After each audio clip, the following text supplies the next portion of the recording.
នៅក្នុងវីដេអូនេះខ្ញុំសូម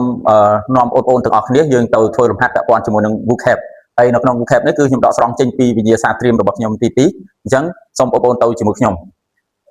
នៅក្នុងលំហាត់ vocab ដូចដែលខ្ញុំបានជម្រាបជូនបងប្អូន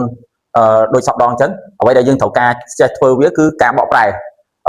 បើសិនណាយើងអត់ចេះបកប្រែទេអញ្ចឹងយើងមិនងាយនឹងការធ្វើលំហាត់យើងនឹងបានត្រឹមត្រូវទេឥឡូវយើងមកមើលប្រធានលំហាត់របស់យើងទាំងអស់គ្នាប្រធានគេឲ្យមក he is very ... student who always finishes his homework on time នៅក្នុង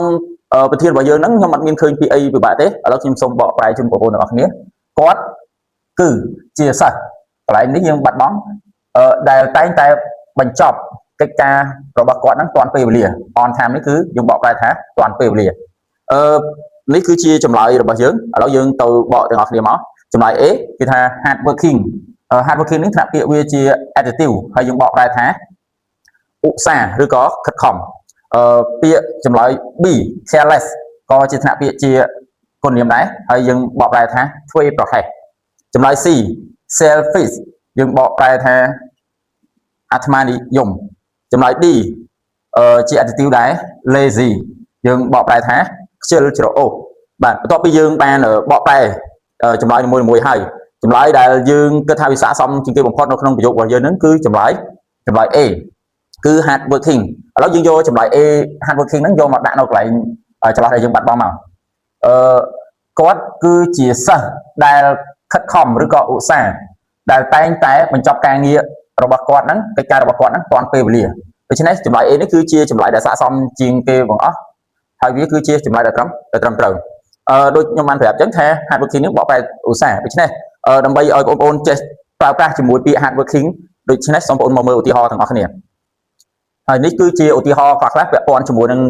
ប្រើពាក្យ hard working ឥឡូវសូមបងប្អូនទាំងអស់គ្នាមកមើលឧទាហរណ៍យើងឧទាហរណ៍ទី1គឺថា the hard working team completed the project ahead of schedule ពាក្យ team យើងបកប្រែថាក្រុមហើយពាក្យ project យើងបកប្រែថាគម្រោងឥឡូវយើងមកបកប្រធានប្រយោគឧទាហរណ៍យើងទាំងអស់គ្នាមកក្រុមដែលខិតខំឬក៏ក្រុមដែលឧស្សាហ៍បានបំពេញគម្រោងhead of schedule មានន័យថាមុនការកំណត់ schedule យើងធ្លាប់តែបកប្រែថាកាលវិភាគប៉ុន្តែកន្លែងនេះយើងឲ្យស៊ីជាមួយនឹងអត្ថន័យយើងបកប្រែថាការកំណត់ឥឡូវយើងមកមើលឧទាហរណ៍មួយទៀត he is a hard working person who never complain about any task assigned to him ពាក្យ complain យើងបកប្រែថាត្អូញត្អែហើយពាក្យមួយទៀតគឺ assign មានន័យថាចាត់តាំងឬក៏ប្រគល់ឲ្យឥឡូវយើងមកបកមកគាត់គឺជាមនុស្សឧស្សាហ៍ម្នាក់ដែលមិនដែលត្អូញត្អែអំពីកិច្ចការណាមួយដែលប្រគល់ឲ្យគាត់